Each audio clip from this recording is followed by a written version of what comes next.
আমাদের হিরেনমার তো কপালটাই খুলে গেল। হিরো হিরো একদম হিরো। যেমন উঁচা লম্বা তেমনি গায়ের রং, ইঞ্জিনিয়ারিং পাস, আবার আমেরিকা থেকে ট্যালেন্ট পুলে এমবিএ করে এসেছে। বলে বিদেশে থাকলে এই দেশে সেবা করবে কিভাবে, একটা দায়িত্ব আছে না।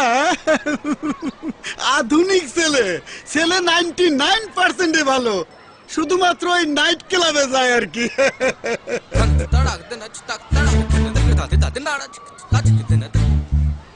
মাঝে মধ্যে আধুনিক ছেলে তো। কখনো কখনো 1% অপূর্ণতাই 100% ক্ষতির কারণ।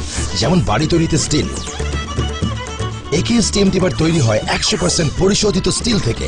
AKS 100% refined still.